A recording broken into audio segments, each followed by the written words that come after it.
हम लोगों के लिए एक हर्षोल्लास का दिन है, खुशी का दिन है, क्योंकि 15 अगस्त 1947 की आज़ादी के बाद हमारा देश अंग्रेजों की गुलामी में जर्जर हो गया था। देश को चलाने के लिए कानून की जरूरत होती है, रूल नियम की जरूरत होती है, जो उस वक्त हमारे देश में मौजूद नहीं था। तभी हमारे देश के कुछ चुनिंदा नेताओं ने मिलकर डॉक्टर भीमराव अंबेडकर की अध्यक्षता में भारतीय संविधान को तैयार किया और 26 जनवरी 1950 को उसे लागू कर दिया गया, जिसकी खुशी में हम हर 26 जनवरी को गणतंत्रता दिवस के रूप में मनाते हैं। आज इस 26 जनवरी के मौके पर मैं आप लोगों से थोड़ा हट के एक अलग टॉपिक पे, एक अलग मौजू पे गुफ्तगू करना चाहता हूँ, जो है शिक्षा और एजुकेशन। बात यहाँ से शुरू करते हैं कि आखिर हम तालीम में इतना पीछे क्यों है या क्यों रखा गया है। आखिर ऐसा क्यों है? आखिर क्यों एक बुनकर का बेटा या एक किसान का बेटा या एक मजदूर का बेटा यूनिवर्सिटियों में और नेशनल कॉलेजेस में नहीं पढ़ सकता? आखिर क्यों यूनिवर्सिटियों के और कॉलेजेस की ऐसे माहौल बना दिए गए हैं कि एक आम स्टूडेंट, एक आम विद्यार्थी उसमें दाखिला लेने से डरता है? आखिर क्यों ऐसा माहौल बनाया गया है? अगर मैं पुरानी कथाओं पर बात करूं तो आपको याद होगा कि प्रिय शिष्य अर्जुन से अच्छा एकलव्य धनुष बाण किया करता था। गुरु द्रोणाचार्य ने एकलव्य का अंगूठा इसलिए कटवा दिया ताकि वो अर्जुन से अच्छा धनुष बाण न चला सके। आज वही हाल सेम हमारे मुल्क हिंदुस्तान का है।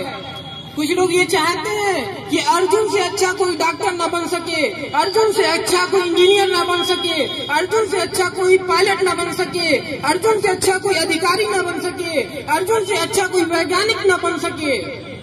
इसलिए यूनिवर्सिटियों और कॉलेजेस का वो माहौल बनाया जा रहा है जहां आज के इस दौर में माँ बाप अपने बच्चों को भेजते हुए डरते हैं और वहां की फीस को भी बढ़ा दिया जा रहा है ताकि गरीब तबके के बच्चे 50%, मैं ये दावे के साथ कहता हूं कि 50% लड़के सिर्फ इसलिए नहीं हायर एजुकेशन प्राप्त कर पाते कि वहां की इतनी ज्यादा फीस है।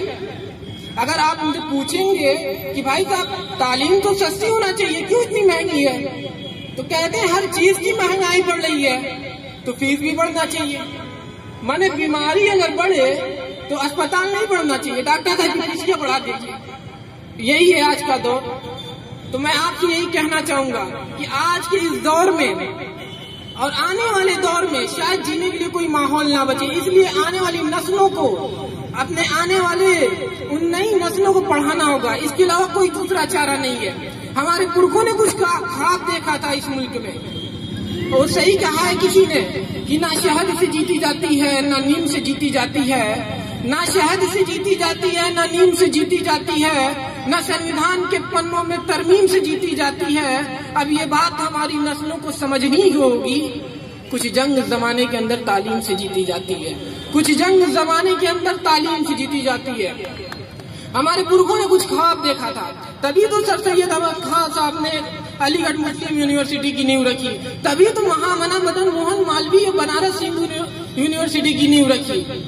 हमें उन अपने पुरखों के ख्वाबों की ताबीर बनना है।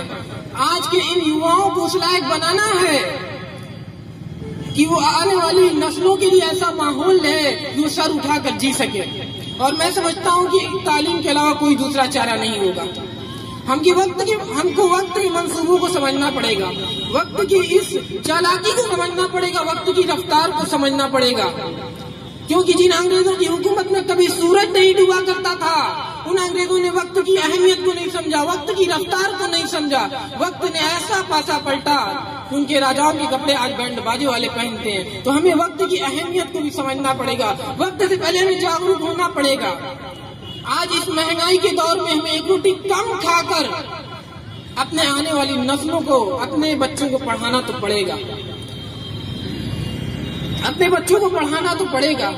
मैं एक बात बड़ी जिम्मेदारी के साथ कहता हूँ, यहाँ पे सोशल मीडिया के लोग भी बहुत सारे मौजूद होंगे। मेरी ये बात उन फासिस्ट ताकतों तक पहुँचे कि एक विद्यार्थी ये बोल रहा है, कि स्टूडेंट ये बोल रहा है कि अभी आजादी को 1 सदी भी नहीं गुजरी, अभी तकरीबन 73 या 74 साल हुए आजादी को।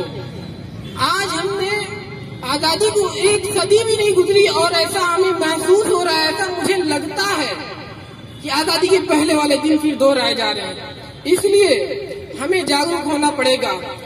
हमको मक्तल से बहरहाल गुजरना होगा, हमको मक्तल से बहरहाल गुजरना होगा। बच गए हम तो किसी और को मरना होगा।